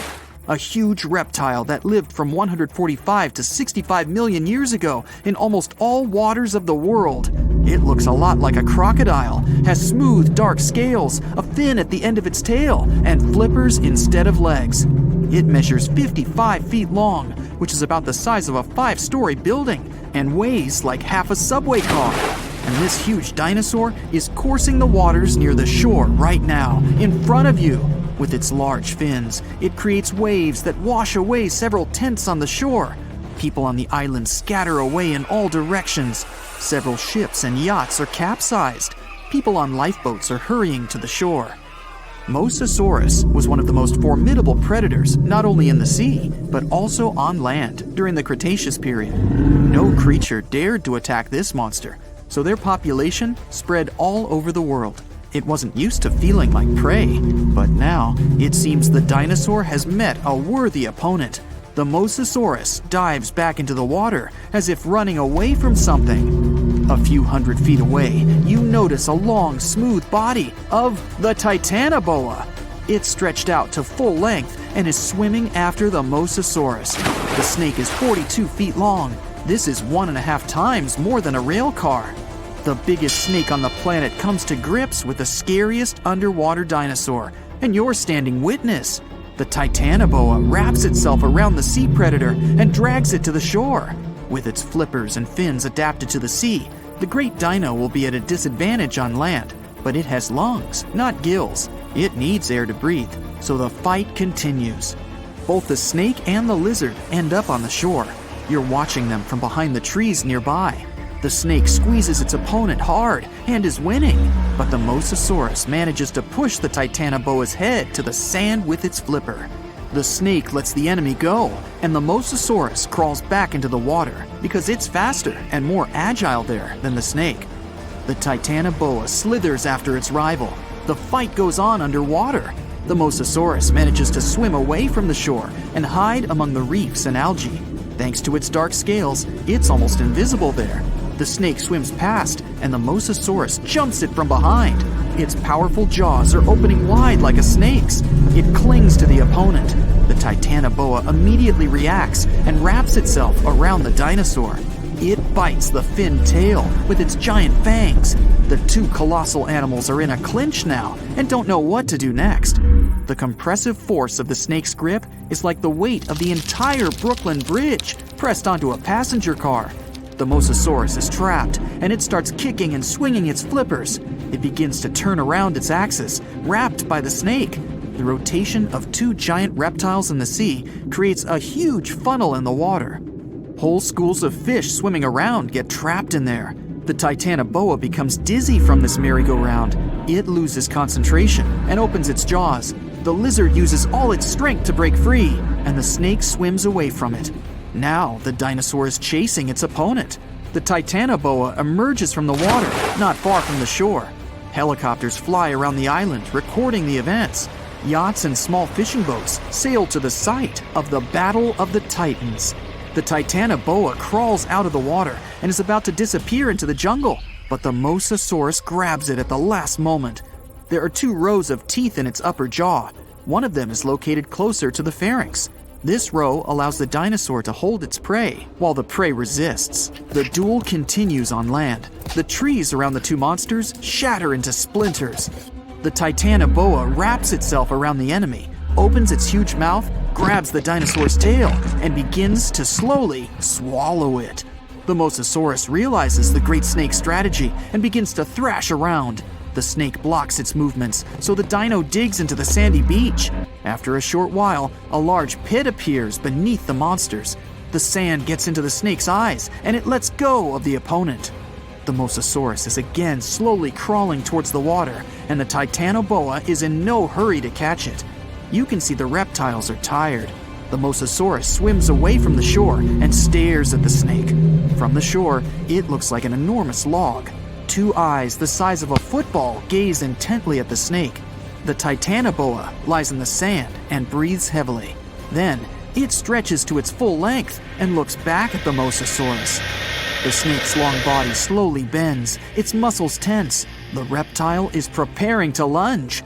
The dinosaur is slowly heading toward the shore. It growls and paddles with its flippers. Like a seal, it squelches through the shallow water towards the Titanoboa. The The snake uncoils like a spring towards the enemy. At great speed, two predators collide with their heads. The hit is so strong, they lose their bearings and move away from each other. Now, each of them feels like a loser. The dinosaur slowly paddles into the water, and the snake returns to the jungle. The monsters are tired of fighting. There's no winner. You and the rest of the people stand with your mouths open in complete silence. You look around the island and notice trees with broken branches everywhere. In the depths of the island, you find a waterfall and huge wet stones. There are large scratches on many of them. Somehow, millions of years ago, lots of ancient reptiles managed to survive global disasters on this island. And now, there are only two left. You conclude that the Mosasaurus and the Titanoboa have been fighting each other for years. Soon, these reptiles will gain strength again and continue their eternal struggle. You decide to leave the island before that happens.